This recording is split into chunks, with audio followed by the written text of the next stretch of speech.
নমস্কার বন্ধুরা, মন্টির রান্নাঘর চ্যানেলে তোমাদের স্বাগত জানাচ্ছি।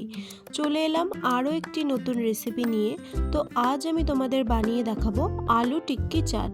যেহেতু সামনেই দোল পূর্ণিমা, তার জন্য এই রেসিপিটি কিন্তু একদম পারফেক্ট। চলো তাহলে রেসিপিটি দেখে নিই। রেসিপিটি বানানোর জন্য এখানে আমি 7 থেকে 8টি সেদ্ধ করা আলু নিয়ে নিয়েছি। এইবারে এই আলুগুলোকে একটি গ্রেটারের সাহায্যে গ্রেট করে নেব। তোমরা এই আলুগুলোকে হয় গ্রেট করে নেবে, না হলে ম্যাশারের সাহায্যে ম্যাশড করে নেবে, কারণ টিক্কির আলুর মধ্যে কিন্তু কোনো গোটা ভাব থাকবে না। দেখো, আলুটিকে কিন্তু ম্যাশড করা হয়ে গেছে। এইবারে এর মধ্যে দিয়ে দেব স্বাদ অনুযায়ী নুন, দিয়ে দেব 1 টিস্পুন মতো কাঁচা লঙ্কা কুচি, আর দিয়ে দেব 2 টেবিল স্পুন মতো ধনেপাতা কুচি। এইবারে এর মধ্যে দিয়ে দেব হাফ টিস্পুন মতো গোলমরিচ গুঁড়ো, আর দিয়ে দেব 2 টেবিল স্পুন মতো কর্নফ্লাওয়ার। এইবারে এই সবগুলো উপকরণকে খুব ভালোভাবে মেখে নিতে হবে। তোমরা চাইলে এর মধ্যে একটু চিনিও দিয়ে নিতে পারো, যারা এই টিক্কিটা একটু মিষ্টি মিষ্টি পছন্দ করো। আমি এর মধ্যে কোনো চিনি ইউজ করিনি। দেখো, টিক্কির আলুটা কিন্তু মাখা হয়ে গেছে। এইবারে এটিকে 5 মিনিটের জন্য রেখে দেব। 5 মিনিট পরে টিক্কির আকারে এটিকে গড়ে নেব, তারপরে এটিকে ভেজে নেব। তার জন্য কড়াইয়ের মধ্যে 1 টেবিল স্পুন মতো সাদা তেল গরম করে নেব। যেহেতু এটিকে আমি শ্যালো ফ্রাই করব, তার জন্য কিন্তু খুব বেশি আমি তেল ইউজ করব না।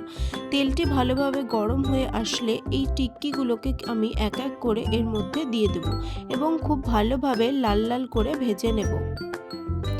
আর এই টিক্কিগুলোকে কিন্তু ভাজতে হবে একদম মিডিয়াম লো আঁচে, না হলে এই টিক্কিগুলোর বাইরের দিকটা গোল্ডেন ব্রাউন হলেও ভেতরটা কিন্তু কাঁচাই থেকে যাবে।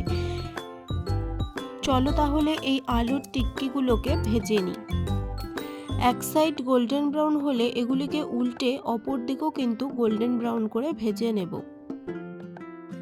যেহেতু শীতের সিজন চলে গেছে আর গরমও চলে এসেছে, তাই এই সব আলু টিক্কি বা দই বড়া এগুলো কিন্তু এই গরমের জন্য একদম পারফেক্ট। আর এই রেসিপিগুলো কিন্তু এই গরমে আমাদের শরীরকেও অনেকটা ঠান্ডা রাখে।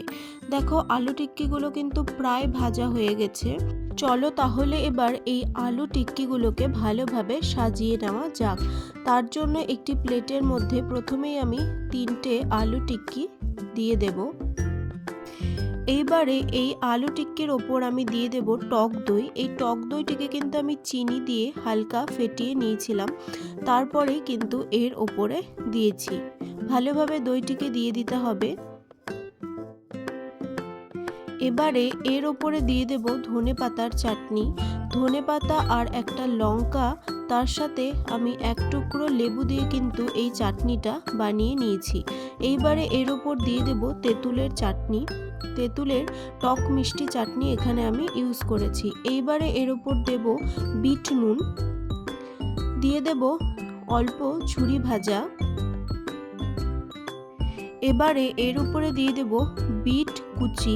তোমরা যে যার ইচ্ছে মতো কিন্তু এটিকে সাজিয়ে নিতে পারো। ধনেপাতা কুচিও দিতে পারো, যে যেমন পছন্দ করো সেইভাবে কিন্তু এই টিক্কিগুলোকে সাজিয়ে নিতে পারো। তৈরি হয়ে গেল আলু টিক্কি চাট। এই রেসিপিটি কিন্তু খেতে খুবই ভালো লাগে। সন্ধেবেলার একটি খুব ভালো মুখরোচক কিন্তু এই রেসিপিটি।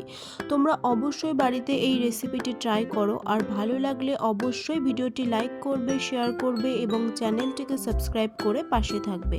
আর এমন আরও রেসিপি পাওয়ার জন্য অবশ্যই বেল আইকনটিকে প্রেস করে রাখবে। আজ তবে চলি, থ্যাংক ইউ।